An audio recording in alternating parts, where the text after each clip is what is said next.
tell me about kind of like getting featured, and in your Instagram bio, there's some great people who have featured you. I mean, obviously local 405, but we've got Fast Company, National Geographic, Forbes, Design Sponge, like Design Boom. It's the pretty big publications to be featured in. What was the first one that you got an email or a phone call that says, hey, can we use your photo?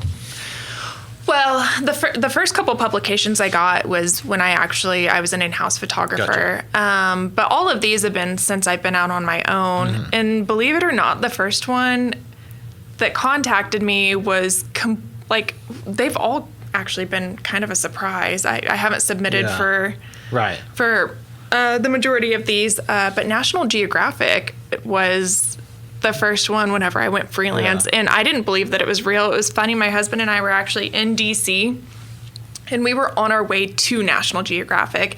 Oh, nice. And we were like, okay, like our phones are bugging, and like they're listening to us, and they're like sending me some kind of ad. But then I researched the email address, and it turned out that it was legit, and they somehow found an old photo of mine that I didn't even have on my website anymore because I took it. Yeah. I took this photo probably back in like 2008, and it was something that I've grown as a photographer, so I didn't necessarily have it out there promoting it. They somehow found it, and they wanted to put it on the cover of one of their books, and I said, okay.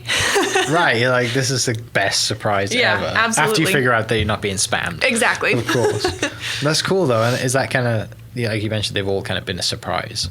Yeah. And then some of them, like Forbes, and I'm trying to think of another one. Some of them have been project related. So the designer or the marketing person that I'm working with has said, hey, we're going to submit this for publication, or hey, we need this photographed and we need the photos by this date because so-and-so wants to publish it. Yeah. I photographed the Greenwood Rising Museum out in Tulsa. It's fantastic, isn't it? Yeah, it's incredible. I got to walk through it just before they opened, so nothing was like finished. Like they were still drilling holes out in the sidewalk. But I need to go back because and we did the podcast with Stephen and Whitney, I think. Oh yeah, from Seltzer Shipping. I got to walk through it with them, which back to your story about being walked through by the architects, like it was really cool to kind of see, like from Stephen's point of view, like, and see him get kind of geeked out about the way that this is designed, because I never would have known, I never would have seen it. Everything has a purpose or like a reason or a story behind it, and you're like, okay, like I just figured that was a window, right? Yeah, and it's not a massive space, right? So if you walk through it without looking at without him pointing things out, I would have walked through in 15 minutes easily. But we were there for an hour because he's like, no, this is this like this because of this, and like the windows and the light, and the Whitney was called it a skylight, and it's like an Oculus or something. So that was kind of funny because he was like, it's an Oculus. Stephen, if you're listening, I thought that was really funny. That is funny.